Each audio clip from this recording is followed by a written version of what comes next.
Notre lu, vu, entendu nous vient du média en ligne, l'Infodrome.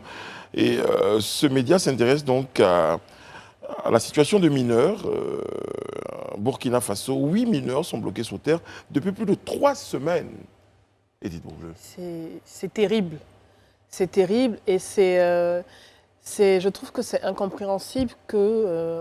on est au-delà de 3 semaines, on est déjà à près d'un mois. Depuis le 16 avril, ils sont malheureusement coincés donc, à près de 580 mètres de profondeur dans la mine de Perkoa. Donc c'est une mine qui est située pardon, au sud-ouest, à près de 120 km à l'ouest de la capitale, donc Ouagadougou.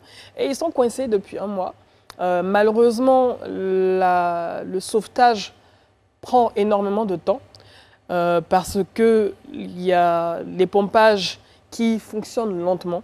Donc, pour retirer l'eau, parce que ça un problème de moyens. Un problème de moyens, c'est par la suite à cause des inondations, parce qu'on est dans la saison des pluies. Et malheureusement, à cause de ces inondations, des galeries souterraines, ils se sont retrouvés coincés. Donc, par manque de moyens, mais surtout la lenteur même de la logistique qui est sur place, et le fait qu'à mon avis, il n'y ait pas eu suffisamment de réaction rapide, en fait, et des autorités, et même de la société de minage qui opère, donc la société Trevali Mining Corporation.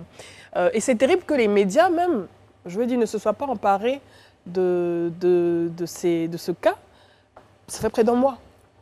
Et je pense qu'il a fallu certaines personnes pour vraiment relayer l'information dernièrement pour qu'on puisse véritablement en parler. Ça met en nu, Alain Toussaint, un tout petit peu les conditions difficiles dans lesquelles ces mineurs-là opèrent.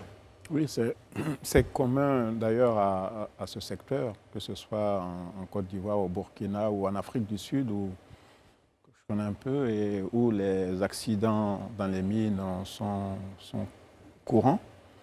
Et Edith l'a dit, c'est quasiment le désintérêt des spécialistes dans ce cas dans ce type de situation.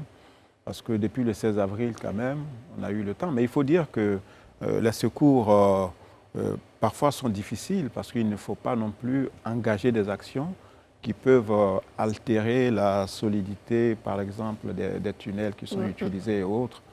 Donc maintenant, s'il n'y a pas les moyens techniques, cela aggrave encore d'autant plus la situation.